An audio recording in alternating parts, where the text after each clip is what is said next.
Hello दोस्तों, मैं रोहित सरकारी उमंग में एक बार फिर से आपका स्वागत करता हूं।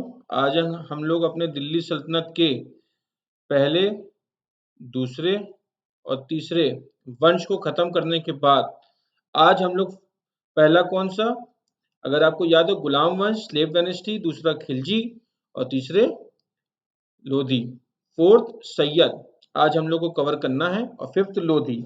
ठीक है, सबसे इंपॉर्टेंट बात को समझिएगा। सैयद वंश के बारे में हम लोग को उतना ही पढ़ना है जितने क्वेश्चंस एग्जाम में आते हैं। आप डेट देख के ही समझ सकते हैं कि 1414 से 1451, ठीक है, 35 साल के आसपास ये एम्पायर चला।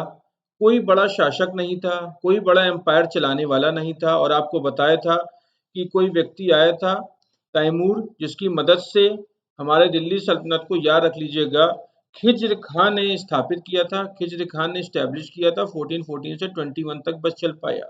इससे समझ में आता है कि जो दूसरों की मदद से सुल्तान या राजा बनता है और जिसके अंदर खुद में कोई काबिलियत नहीं होती है, तो उसका यही हाल होता है। पहली बात। दूसरी बात, सैयद से सिर्फ एक क्वेश्चन आता है, याद रख लीजिएगा, कि दिल्ली सल्तनत में जितने भी वंश थे, पांचों में से और मुगल्स में से जो मुस्लिम्स थे, याद रख लीजिएगा, आपके मुस्लिम में दो सेक्ट होते हैं, एक शिया एक सुन्नी।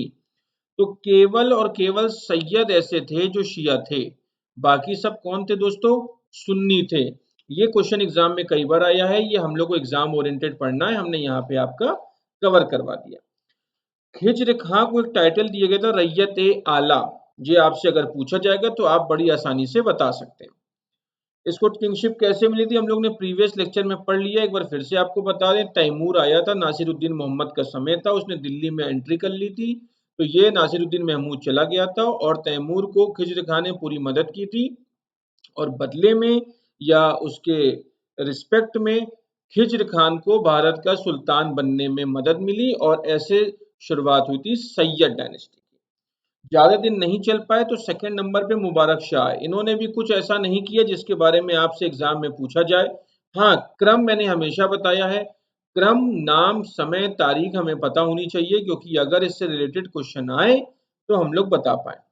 इनके समय में किताब लिखी लिखी गई थी, तारीख ए मुबारक शाही। बहुत इंपॉर्टेंट क्वेश्चन है, कई बार आया है कि तारीख ए मुबारक शाही जो किताब लिखी गई थी, किसके काल में लिखी गई थी? मुबारक शाह के समय में। किसने लिखी थी? याहिया बिन अहमद सरहिंदी ने। ठीक है। तीसरे, आपके सैयद में तीसरे थे मोहम्मद शाह, ठीक है, और फोर्थ थे अलाउद्दीन आलम शाह। और इसके बाद लोधियों की एंट्री हो जाती है और आपको बताया गया लोधी अफगान थे, बाकी ये सब टर्किश थे, तुर्की से आए थे। और केवल लोधी कहाँ से आए थे? अफगानिस्तान से, तो वो अफगानी थे। मतलब अगर हम लोग शिया को समझें तो शिया में याद रख लीजिएगा केवल सैयद थे, और सैयदों में अपने पहले व्यक्ति थे, कौन थे? खिज्र खां, ये पहले व्यक्ति थे। दूसरे व्यक्ति अपने थे मुबारक शाह, तीसरे थे मोहम्मद शाह और चौथे थे अलाउद्दीन आलम शाह। ये क्रम डेट सब आपके पास है। किताबों के नाम मैंने आपको बता दिया। एक किताब थी, एक टाइटल था रैयत आला, ये आपको ध्यान देना है। और एक किताब थी सरहिंदी साहब ने लिखी थी। तो लोधी पे चलने से पहले सैयदों के बारे में समझा जाए तो इससे ज्यादा क्वेश्चन नहीं आते। सैयद वंश को भी देखा जाए, समय समय के साथ आप देख रहे हैं कि दिल्ली सल्तनत जहां इतना बड़ा था, वहां यहाँ आते आते वंश भी कितना छोटा होता चला गया। अब लोधियों की बात करते हैं। लोधियों की जो स्थापना की थी, ये लोग अफगान थे, आपको बताया था, और इसकी स्टैब्लिशमेंट हुई थी बहलोल लोधी ने किया था। बहलोल लोधी का अगर हम लोग समय देखें तो 1451 से 1489, बहुत लंबा समय है। इसने एक सिक्का चलाया था, याद रख लीजिएगा, उस सिक्के का नाम था बहलोली सिक्का। तो अगर आपसे पूछा जाए कि बहलोली सिक्का किसने चलाया तो नाम ही बता रहा है, बहलोल लोधी ने। एक क्वेश्चन आपके एग्जाम में कई बार पूछा गया है, अपने को एग्जाम ओरिएंटेड पढ़ना है, कि जौनपुर जो किसने बताया था? प्रीवियस वीडियो में आपको बता चुके हैं, किसने बताया था? फिरोज शाह तुगलक ने। किसकी याद में? जौना खान की याद में। जौना खान किसका नाम था? मोहम्मद बिन तुगलक का। ये आपको सब मैंने बता दिया। तो जौनपुर को एनेक्स करने वाला, मतलब दिल्ली सल्तनत में जौनपुर को अपनी टेरिटरी में शामिल करने वाला अगर कोई राजा था तो दोस्तों वो बहलोल लोधी था। ये क्वेश्चन एग्जाम में कई बार आया है, ये आपको पता होना चाहिए। अब देखिए, इतना बड़ा शासक खत्म कैसे हुआ या कैसा मरे? ग्वालियर अभियान पे गया था कौन? बहलोल लोधी। तो अभियान पे जाके जीत के बाद जब लौट रहा था तो लौटने पे भाई साहब को लू लग गई और लू लगने से मर गया। सोचो इतना बड़ा राजा लू लगने से मर गया, क्या कह सकते हैं? आगे चलते हैं।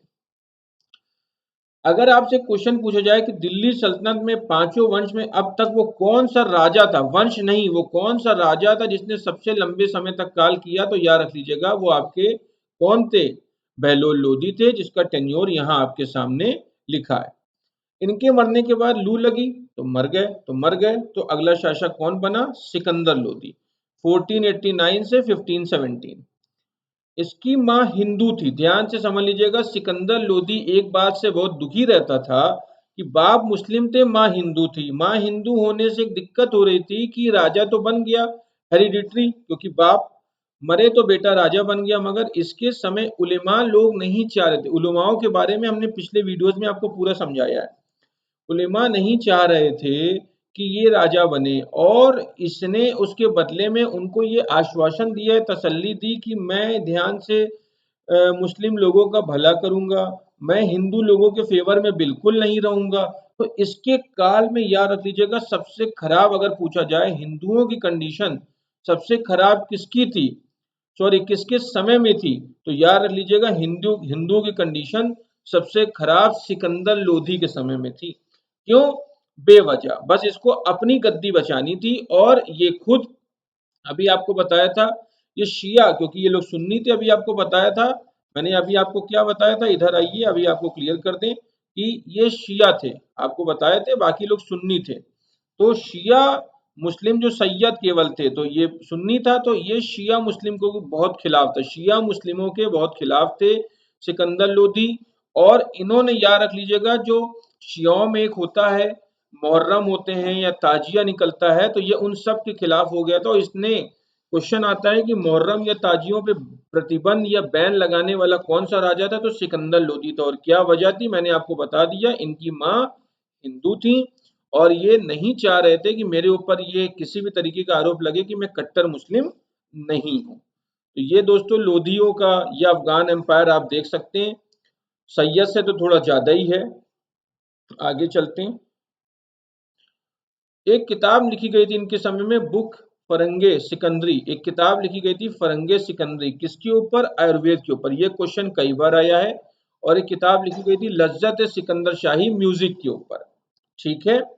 और एक आपको बात और बता दें, ये सिकंदर लोधी जो था, ये इसने अपना एक गुप्त नाम धारण करके रखा था, गुलरुखी, एक छुपा हुआ नाम था गुलरुखी। क्यों इसने एक ऐसा नाम रखा? क्योंकि इसको किताबें लिखने का बहुत शौक था, और लोगों को ऐसा ना लगे कि भाई एक राजा हो के दिन भर किताबें लिखने में ही व्यस्त रहता है, या सल्तनत या सेना के ऊपर या लोगों के ऊपर एक कुछ अच्छा नहीं कर पा रहा है।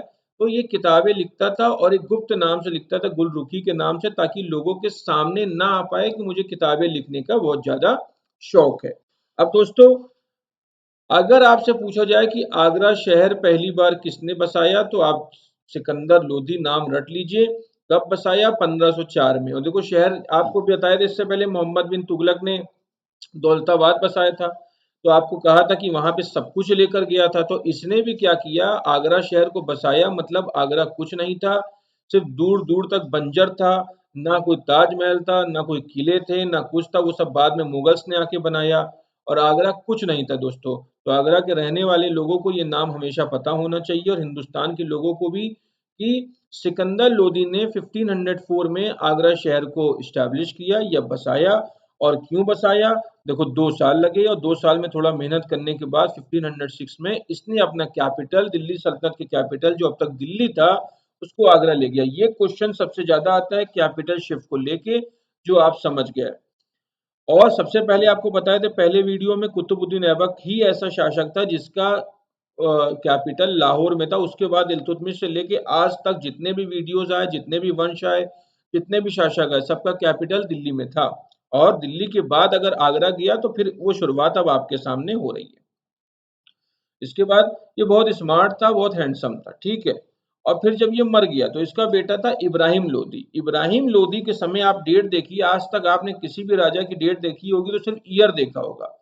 इब्राहिम लोदी एकमात्र ऐसा राजा या शासक है या सुल्तान है जिसकी शुरुआत डेट है 1517 और एंड डेट है 21 अप्रैल 1526। ये पूरा महीना पूरी एग्जैक्ट फिक्स डेट क्यों लिखी गई? तो कुछ खास हुआ है। क्या खास हुआ है दोस्तों? अपने मन से जवाब दीजिए। बैटल ऑफ पानीपत 1, इसके बारे में अभी हम लोग सीखेंगे। ये इब्राहिम लोदी की एक फोटो है आपके सामने, ठीक है। इसके पास एक चीज देखिए अच्छा था कि ये बहुत निडर था, लोगों से डरता नहीं था, बहुत मेहनती था, हर समय युद्ध की अच्छी अच्छी नीतियां बनाता था। मगर एक छोटी सी समस्या थी। देखिए कहा गया ना कि जैसे रावण में विभीषण, बिल्कुल वैसे इनके समय एक इंटरनल क्लैश था। इसके सगे चाचा थे दौलत खान लोधी के साथ इनका क्लैश था, ठीक है। और इतना ज्यादा क्लैश था कि इन लोगों में यूनिटी खत्म हो गई। कुछ सेना चाचा के साथ दे रही, बड़ी सेना इसका साथ दे रही, मगर छोटा छोटा बंटवारा होने लगा। और इस क्लैश का फायदा उठाया राजपूत के जो राजा थे राणा सांगा ने। उन्होंने क्या किया, एक बड़ी सेना के साथ हमला किया और इनके आपसी क्लैश में सेना का मनोबल कमजोर था। बैटल ऑफ घटोली हुआ, किसके में हुआ? राणा सांगा और इब्राहिम लोदी के बीच हुआ। कहाँ पे हुआ? दिल्ली को में हुआ, दिल्ली को लेके हुआ और दिल्ली ये लोग हार गए। कौन हार गए? इब्राहिम लोदी। किससे हार गए? राणा सांगा से। एक राणा सांगा की एक छवि आपके सामने देख लीजिए। ये महाराणा संग्राम सिंह, इन्हीं को राणा सांगा भी कहा जाता है। देखिए क्या लाइन लिखी है, शरीर पर 80 घाव, एक आंख, एक हाथ, एक पैर घायल हो जाने के बाद भी लड़ते रहने वाले वीर योद्धा। दोस्तों इनसे इनको वीरों का वीर कहा जाता है। और ये बैटल ऑफ घटोली का एक युद्ध, भले ये थोड़ा सा एनिमेशन में आ रहा है मगर आप समझिए कि कितने लोगों का लहू रक्त बह जाता है युद्ध में। फायदा किसी को नहीं होता है, बस एक एरिया और टेरिटरी बढ़ाने की जिद होती है। और इसके बाद आप देख रहे हैं इब्राहिम लोधी हार गया और कौन जीत गए? राणा सांगा। इसके बाद ये अपने दिल्ली से अब कंट्रोल करने लगे। इसके बाद दोस्तों हुआ battle of Panipat 1। Battle of Panipat 1 क्यों हुआ? तो भारत में एंट्री हो गई बाबर की, मतलब मुगलों की एंट्री हो गई। अब तक क्यों नहीं हो रही थी? क्योंकि दिल्ली सल्तनत कुछ कमजोर था। बाहर से विदेशी आक्रमणकारी इतने ज्यादा नहीं आ रहे थे, अगर आ भी रहे थे तो किसी न किसी तरीके से लौटाए जा रहे थे या चले जा रहे थे या खुद चले जा रहे थे। पर अब धीरे धीरे दिल्ली सल्तनत कमजोर पड़ने लगा। बाहर के आक्रमणकारियों को भारत एक अच्छी जगह दिखने लगी। बाबर के वीडियो में पूरा बताएंगे कब आए, क्यों आए, कहाँ से आए, किस वजह से आए और फाइनली बाबर आ गए। और इब्राहिम लोदी और बाबर के बीच में लड़ाई हुई। याद रख लीजिएगा बैटल ऑफ पानीपत 1 कब हुआ भाई? आपको अभी डेट बताई थी, यहाँ पे लिखी है 21 अप्रैल 1526। ये आपके सामने पूरी डेट लिखी है। और दोस्तों ये मारा गया, इब्राहिम लोदी युद्ध के मैदान में मारा गया। याद रख लीजिएगा किसके हाथों मारा गया? बाबर के हाथों। और यहीं से दिल्ली सल्तनत का अंत हो जाता है और शुरू हो जाता है मुगल एरा। ये आप एक छवि देख सकते हैं, ये आपके बाबर हैं, ये आपका बैटल ऑफ पानीपत है। एक आपको बड़ा पॉइंट बता दें, पहला और आखिरी राजा था पूरे दिल्ली सल्तनत के या मुगलों के काल में जो युद्ध के मैदान में मारा गया। जिसका नाम क्या था दोस्तों? सामने अभी आपने देखा था, उसका नाम क्या था? इब्राहिम लोदी। मतलब बाबर ने खुद अपनी ऑटोबायोग्राफी जो लिखी है उसमें बाबर ने खुद कहा है, बहुत तारीफ की है। बाबर ने देखो खुद मारा, बाबर ने इब्राहिम लोदी को युद्ध के मैदान में सबके सामने कत्लेआम मचा दिया और उसको मार दिया इब्राहिम लोदी को। और मारने के बाद ऑटोबायोग्राफी में उसने बहुत तारीफ की इब्राहिम लोदी की, बहुत अच्छा और अच्छे में एक सच्चा योद्धा था। युद्ध के मैदान में याद रख लीजिएगा मारा जाने वाला यही था। नहीं तो आपने पढ़ा है कि कोई पोलो खेलते खेलते मर गया और कोई शो देख रहा था हाथियों का तो ऊपर से मर गया, कोई सीढ़ी से मर गया, कोई कोई बीमारी से मर गया, कोई विद्रोह रोकते मर गया। मगर ये एकमात्र राजा था या शासक था या सुल्तान था जो युद्ध के मैदान में लड़ते लड़ते मारा गया। तो दोस्तों यहाँ पे आज हम लोग का दिल्ली सल्तनत खत्म होता है, ठीक है। गुलाम वंश को लेके मैंने सब कुछ आपको बता दिया, खिलजी को लेके, तुगलक को लेके, सैयद को लेके और लोदियों को लेके। तो ये पूरा वंश खत्म होता है।